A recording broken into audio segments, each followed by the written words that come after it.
Killzone was once touted as the PlayStation's Halo killer. It had all the makings of a classic: gritty sci-fi combat, high-stakes storylines, and the iconic Helghast soldiers. But today, the Killzone franchise is almost ghosted. Where did it go? What happened to Killzone, and why did Sony seemingly abandon it? Today, we're diving deep into the rise and fall of one of PlayStation's most ambitious shooters. Hey guys, it's The Hero, and welcome to my channel, where I talk about gaming and technology stories. So let's get right into it. This video is powered by Dubby. Dubby Energy is the maker of a clean gamer energy drink. Top enhanced focus, concentration, and reaction time with no jitters, crash, or bad ingredients. Head over to dubby.gg and use the code THEHEROES to get that 10% discount. What happened to Killzone? Killzone debuted in 2004, aimed to be Sony's answer to Halo. Created by Guerrilla Games, Killzone introduced a darker, war-torn universe with a brutal, dystopian vision.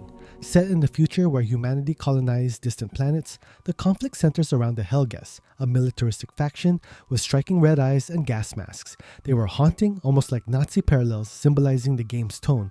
No heroes here, just survival. The promise was strong, and Sony leaned into the hype. Killzone was marketed as a flagship series for PlayStation, often bundled with new hardware as a staple shooter franchise. The first game received mixed reviews due to performance on the PS2, but the sequel, Killzone 2, released on PS3 in 2009, was groundbreaking. Its gritty, weighty combat and realistic physics set it apart from other shooters. Killzone 2 introduced a unique cover system and one of the most immersive combat environments of the time. The devs focused heavily on AI realism, making Helghast soldiers unpredictable. Its visuals were especially striking. Killzone 2 showed what the PS3 was capable of, pushing graphical boundaries and helping to elevate PlayStation as a powerhouse. Despite its success, some fans argued that Killzone had yet to define a unique identity. It wasn't quite Halo, it wasn't Call of Duty. It was almost in between, with a more tactical, heavy feel. Sales were solid but never record-breaking, and despite its fan base, Killzone didn't achieve the Halo killer title that it was branded with. Killzone 3 launched in 2011, trying to evolve by adding features like the PlayStation Move compatibility. Pick up and play, you point at stuff and pull the trigger and it will shoot. Introducing jetpacks and offering an expanded multiplayer. While innovative, the PlayStation Move didn't quite fit with Killzone's tactical nature. The series was pushing for gimmicks to stand out rather than focusing on core gameplay innovation.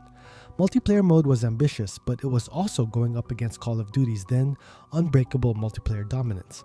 Players enjoyed Killzone's experience, but COD's customization and faster gameplay drew players away. In 2013, Guerrilla tried something new with Killzone Mercenary for the PS Vita, hoping to bring a Puyo-Away shooter experience to handhelds. Surprisingly, Mercenary was well received. It was praised for its console-level graphics and engaging missions, but the PS Vita's limited success hindered its potential reach. Killzone on Vita showed promise, but it highlighted another struggle. The franchise was constantly reinvented rather than cemented. While each installment was quality-driven, the series felt inconsistent in direction. With the launch of the PS4, Killzone Shadow Fall was set to be a next-gen showcase. Released in 2013, it highlighted PS4's graphical capabilities, boasting vibrant, complex environments. Shadow Fall brought a new twist to the story, moving from gritty warfare to a more polished, city-like environment. But while the visuals were stunning, the gameplay and story depth didn't resonate as strongly with fans. By 2013, the shooter market was shifting toward more dynamic, fast-paced games.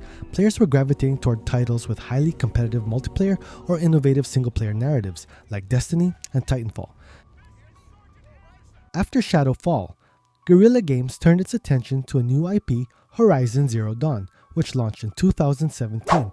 This open-world RPG received immense praise, selling millions and elevating Guerrilla's status. Sony saw the potential in Horizon as a fresh, innovative IP and let Guerrilla double down on this success rather than revisiting Killzone. Horizon was everything Killzone wasn't: expansive, open world with a clear protagonist and fresh story.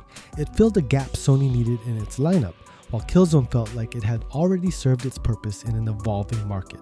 By 2017, Call of Duty, Battlefield, and Rainbow Six Siege had cornered the competitive shooter market. Each had clear identities, and Killzone, with its middling multiplayer and single-player style, couldn't keep up. Online gaming was booming, and Sony shifted its strategy towards narrative-driven games like The Last of Us, God of War, and Horizon. Killzone's multiplayer never reached the esports level popularity Sony would have needed to justify investing further in it. Sony's first-party titles were becoming more story-driven, focusing on epic narratives with unique protagonists. Killzone's faceless soldiers and somewhat ambiguous storyline didn't fit with this new approach. The franchise felt outdated as Sony leaned into creating character-rich stories that appealed to both gamers and mainstream audiences. In January 2021, Sony officially took down the Killzone website, signaling an end of support for the series. Killzone was not explicitly cancelled, but Sony and Guerrilla Games had moved on. The website's closure was a quiet farewell, and while multiplayer is still functional for older titles, no new content has been announced since Shadowfall's DLCs. Killzone might be dormant, but fans haven't forgotten. While Guerrilla is focused on the Horizon franchise, there's always a chance that Sony could revive Killzone, especially if demand grows for a PlayStation exclusive shooter. Sony might even reimagine Killzone for a modern audience, but that remains a long shot. For now, Killzone rests as a beloved memory, a remnant of PlayStation's past, and a reminder of how the gaming industry can shift. So, what do you think? Would you like to see Killzone make a comeback? Drop your thoughts in the comments. If you enjoyed this trip down memory lane, don't forget to hit that like button and subscribe for more gaming and tech stories. Thanks for watching, and I'll see you in the next one.